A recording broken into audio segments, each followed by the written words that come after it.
What has happened to survival games?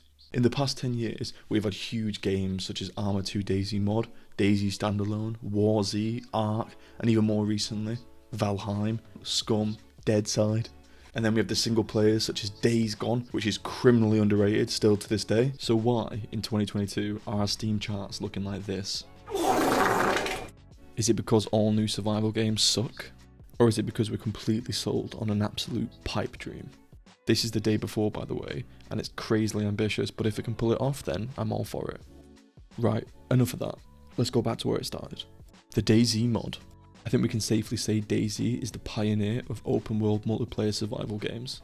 The mod wasn't perfect, but it was completely new for its time and had millions of players. It definitely created the need for that kind of genre, and it absolutely blew up on social media such as YouTube and Twitch. The War Z.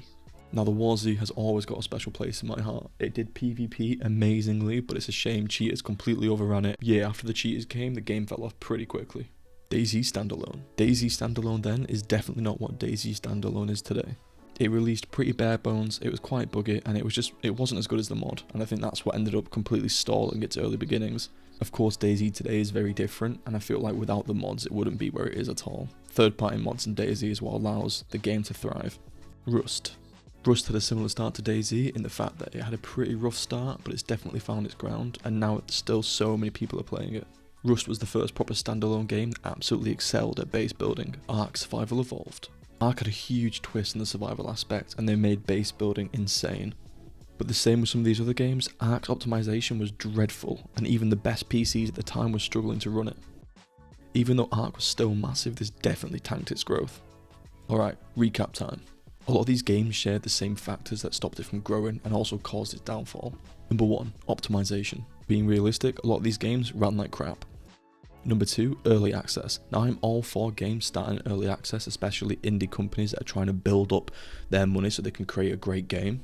But the sad truth is, something that's happened time and time again, is when they crowdsource their money, they just tend to not care as much and just slowly let the game die.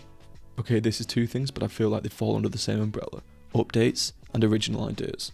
Like I was saying before, a lot of these games, they have the great ideas and they get the players and they build the momentum up. After the first few months pass, the updates tend to become a lot slower, and especially for an early access game or a new game, you really expect them to use the feedback to propel that and keep up the momentum. So, what about survival games in 2022? Well, yeah, they're still unfinished. And by no means am I shitting on these games. I've played the majority of them and I actually really enjoy them, hence why a lot of them do have positive reviews. But at the same time, this is an official trailer from Deadside from 4 years ago, and the game doesn't look this good, and this is the same as of many different games. As you can see, the game is still in early access and it's been out for 2 years, and I'm not here to try and say, oh, it needs to hurry up and rush the game to get it out. A full release doesn't change the fact that if a game is unfinished, it's unfinished. This is one out of many games that are currently out at the moment, going through the exact same phase. Even some of the reviews on Steam highlight these key errors in the game or key points that are causing it to fail and not allowing it to succeed. Let's look at a game that's tenfold bigger than Deadside. Let's look at Valheim. And again, I just want to clarify, in no way am I shitting on Valheim. It's a solid game and it started off really strong, but there has been issues with its update path due to there being quite a large drought. And heck, this isn't even just solely based on survival games anymore. Looking at the likes of Cyberpunk last year when it had an absolutely terrible release. Even looking at Modern Warfare 2 when it came out and the fact that there was actually no content until the first season pass came.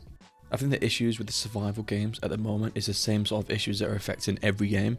It's that it's became the norm to release a game unfinished while still charging ridiculously high price tags. We're getting nowhere near the same size game we used to get maybe 10 years ago. I think when it comes to survival games, there has always been this dream for a big AAA company to come in and create a massive open world survival game.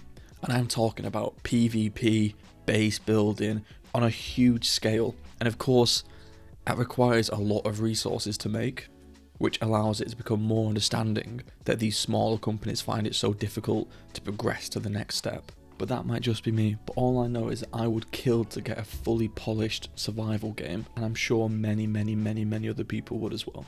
But hey, that's my little rant over on survival games. Let me know what you guys think in the comment, let me know if you feel the same way. You can let me know what's bothering you at the moment within the gaming industry.